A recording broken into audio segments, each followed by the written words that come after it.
തിരുവനന്തപുരത്ത് 4 ഏക്കർ ഭൂമി യോഗ സെന്റർ ആരംഭിക്കാൻ വേണ്ടി പിണറായി സഖാവ് പതിച്ചു നൽകാൻ തീരുമാനിച്ചത്. വീടില്ലാത്തവർക്കും ആദിവാസികൾക്കുമൊക്കെ വീട് വയ്ക്കാൻ ഭൂമി കണ്ടെത്താൻ കഴിയാതെ നെട്ടോട്ടമാടുന്ന ഒരു സർക്കാരാണിതെന്ന് നമ്മൾ ഓർക്കണം. ഞങ്ങളെക്കാൾ വലിയ ഹിന്ദു പാർട്ടിയായ CPM-നാണ് എന്ന നിരീക്ഷണമാണ് RSSന് എല്ലാ കാലത്തും ഉണ്ടായിട്ടുള്ളത്. CPM-ഉം RSSും തമ്മിൽ നടത്തിയ സംഘടനകളിലൊന്നും ഇരുപക്ഷത്തുമുള്ള നേതാക്കന്മാരോ അവരുടെ മക്കളോ കൊല ചെയ്യപ്പെട്ടിട്ടില്ല. മാധ്യമങ്ങളോട് കടക്കുപുറത്ത് എന്ന് മുഖ്യമന്ത്രി ആക്രോശിച്ച ദിവസം മുഖ്യമന്ത്രിയുടെ മുറിക്കുള്ളിലിരുന്നത് RSSന്റെ സംഘചാലക് ഗോപാലൻകുട്ടി മാഷായിരുന്നു. നമസ്കാരം. CPM-ന്റെ RSS ബാന്ധവം ഇന്നോ ഇന്നലെയോ തുടങ്ങിയതാണോ? അല്ല. ഇരു കൂട്ടരുടെയും നേതാക്കന്മാർ തമ്മിൽ എല്ലാ കാലത്തും അതീവ രഹസ്യമായ ബന്ധമുണ്ട്. ചരിത്രം പരിശോധിച്ചാൽ RSSും CPM-ഉം തമ്മിൽ ഒരു കാലത്തും ആത്യന്തികമായ ശത്രുതയെ ഉണ്ടായിരുന്നില്ല. അണികളെ കൊണ്ട് തമ്മിൽ തല്ലിച്ച് കൊല ചെയ്യിപ്പിക്കുമെങ്കിലും നേതാക്കന്മാർ തമ്മിൽ ഊഷ്മളമായ ബന്ധമാണ്. CPM-ഉം RSSും തമ്മിൽ നടത്തിയ സംഘടനകളിലൊന്നും ഇരുപക്ഷത്തുമുള്ള നേതാക്കന്മാരോ അവരുടെ മക്കളോ കൊല ചെയ്യപ്പെട്ടിട്ടില്ല. കൊല ചെയ്യപ്പെട്ടത് പാർശ്വവൽക്കരിക്കപ്പെട്ട സാധാരണ മനുഷ്യർ, ദളിതർ ഒക്കെയായിരുന്നു. മുസ്ലിം ലീഗിന്റെയും മുസ്ലിം സംഘടനകളുടെയും വളർച്ചയെ തടയാനും തടുക്കാനും കഴിയുന്നത് കേരളത്തിൽ തങ്ങളെക്കാൾ വലിയ ഹിന്ദു പാർട്ടിയായ CPM-നാണ് എന്ന നിരീക്ഷണമാണ് RSSന് എല്ലാ കാലത്തും ഉണ്ടായിട്ടുള്ളത്. 2 ഹിന്ദു സംഘടനകൾ ചേർന്നാൽ മുസ്ലിമിന്റെ വളർച്ചയെ തടയാമെന്ന് RSS നിരീക്ഷിച്ചിട്ടുണ്ട്. വർഷങ്ങളായി കണ്ണൂരിൽ CPM-ഉം RSSും തമ്മിൽ നടത്തിക്കൊണ്ടിരിക്കുന്ന കൊലപാതക പരമ്പരകൾക്ക് എങ്ങനെയാണ് അറുതി വന്നത്? ഒറ്റ ദിവസം കൊണ്ടാണ് അത് സംഭവിച്ചത്. മാധ്യമങ്ങളോട് കടക്കുപുറത്ത് എന്ന് മുഖ്യമന്ത്രി ആക്രോശിച്ച ദിവസം മുഖ്യമന്ത്രിയുടെ മുറിക്കുള്ളിലിരുന്നത് RSSന്റെ സംഘചാലക് ഗോപാലൻകുട്ടി മാഷായിരുന്നു. ഗോപാലൻകുട്ടി മാഷ ഒരു BJP-കാരനല്ല, എല്ലാം തികഞ്ഞ ഒരു RSS നേതാവാണ്.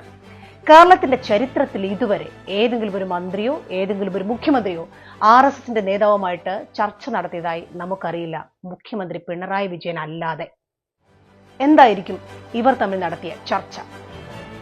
പിന്നീടാണ് ശ്രീ M എന്ന മോദിയുടെ പ്രിയപ്പെട്ട സംഘപരിവാർ അനുകൂലിയായ ആത്മീയ നേതാവിന്റെ നേതൃത്വത്തിൽ നടന്ന ടേബിൾ ടോക്കിൽ കൊലപാതകങ്ങൾ അവസാനിച്ചു എന്ന് പ്രഖ്യാപിച്ചത്, അല്ലെങ്കിൽ നമ്മളെ വിശ്വസിപ്പിച്ചത്.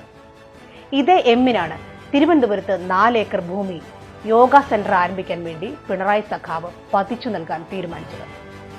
വീടില്ലാത്തവർക്കും ആദിവാസികൾക്കുമൊക്കെ വീട് വയ്ക്കാൻ ഭൂമി കണ്ടെത്താൻ കഴിയാതെ നെട്ടോട്ടമാടുന്ന ഒരു സർക്കാരാണിതെന്ന് നമ്മൾ ഓർക്കണം.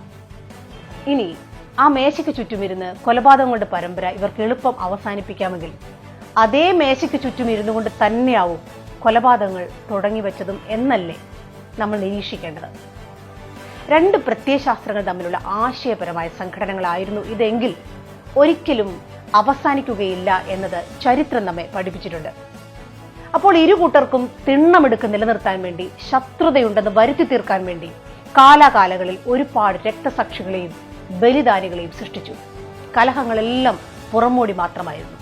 കേരളത്തിന്റെ മതേതര നിലപാടിലേക്ക് എല്ലാ കാലത്തും RSSനെ കടത്തിവിട്ടത് CPM എന്ന ഒരേ ഒരു പാർട്ടിയാണ്. ഒന്ന് ശ്രദ്ധിച്ചാൽ മനസ്സിലാകും നമുക്ക്, CPM ഭരിക്കുമ്പോൾ മാത്രമാണ് RSS സജീവമാകുന്നത്, സംഘടിതരാകുന്നത്. തലശ്ശേരി കലാപത്തിന്റെ തുടക്കത്തിൽ കലാപത്തിന് കാരണക്കാരായവരുടെ കൂട്ടത്തിൽ CPM-ലേക്ക് നുഴഞ്ഞു കയറിയ RSSകാരാണ് എന്ന ജസ്റ്റിസ് വിധേയത്തിൽ കമ്മീഷൻ നിരീക്ഷിച്ചിട്ടുണ്ട്. ആ കലാപം അവസാനിപ്പിച്ചത് പിണറായി വിജയന്റെ ആഹ്വാനപ്രകാരമായിരുന്നു എന്ന് ഇടതുപക്ഷം തന്നെയാണ് പ്രചരിപ്പിച്ചിട്ടുള്ളത്. എന്തുകൊണ്ടായിരിക്കും വെറും ഒരു പ്രാദേശിക നേതാവ് മാത്രമായിരുന്ന പിണറായി വിജയൻ പറഞ്ഞപ്പോൾ RSS കലാപം അവസാനിപ്പിച്ചത്? ഇന്ത്യയുടെ സ്വാതന്ത്ര്യ സമരത്തെ CPM-ഉം അംഗീകരിച്ചിട്ടില്ല, RSSും അംഗീകരിച്ചിട്ടില്ല. ഇരു കൂട്ടരും ക്വിറ്റ് ഇന്ത്യ സമരത്തെയും തള്ളിപ്പറഞ്ഞിട്ടുണ്ട്. 1977 നടന്ന തെരഞ്ഞെടുപ്പിൽ CPM-ന്റെ നേതാവ് T. ശിവദാസ് മേനോൻ പാലക്കാട് നിന്ന് ലോക്സഭയിലേക്ക് മത്സരിച്ചപ്പോൾ അദ്ദേഹത്തിന്റെ ഇലക്ഷൻ കൺവെൻഷൻ ഉദ്ഘാടനം ചെയ്തത് LK അദ്വാനിയായിരുന്നു. അന്ന് കൂത്തുപറമ്പിൽ നിന്ന് നിയമസഭയിലേക്ക് മത്സരിച്ചത് ജനസംഘത്തിന്റെ പിന്തുണയോടെ സാക്ഷാൽ പിണറായി വിജയനുമായിരുന്നു. ഉദുമയിൽ CPM-ന്റെയും RSSന്റെയും സംയുക്ത സ്ഥാനാർത്ഥിയായിരുന്നു RSS നേതാവ് മാരാർ. സോഷ്യൽ മീഡിയയുടെ കാലത്ത് ഇതെല്ലാം ചർച്ചയാകുന്നതുകൊണ്ടും നേർക്കുനേർ കാണുമ്പോൾ പൊതുസമൂഹത്തിൽ വിവാദങ്ങൾ ഉണ്ടാകുന്നതുകൊണ്ടും ഇപ്പോൾ സർക്കാർ ഈ ബാന്ധവത്തിന് ഉപയോഗിക്കുന്നത് ദൂതന്മാരെയാണ്.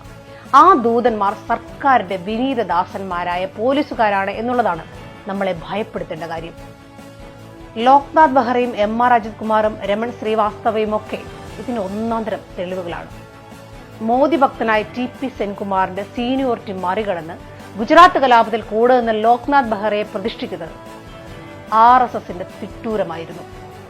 അപ്പോൾ ക്രമസമാധാന പാലനത്തിന് ഉപയോഗിക്കേണ്ട പോലീസുകാരെ ഈ പണിക്ക് സർക്കാർ ഉപയോഗിക്കുമ്പോൾ കേരളത്തിലെ ജനങ്ങൾ ശരിക്കും ഭയപ്പെട്ട് തന്നെ ജീവിക്കണം. 2024 തൃശൂരും 2026 CPMന്റെ മൂന്നാം ഭരണവും എന്നാണ് 2 വർഷം മുമ്പ് തന്നെ പറഞ്ഞു കേൾക്കുന്ന അന്തർധാര. അത് ശരിയാണെങ്കിൽ നമ്മൾ കേരളീയർ എങ്ങോട്ട് പോകുമെന്ന് മാത്രം ഇനി ആലോചിച്ചാൽ മതി.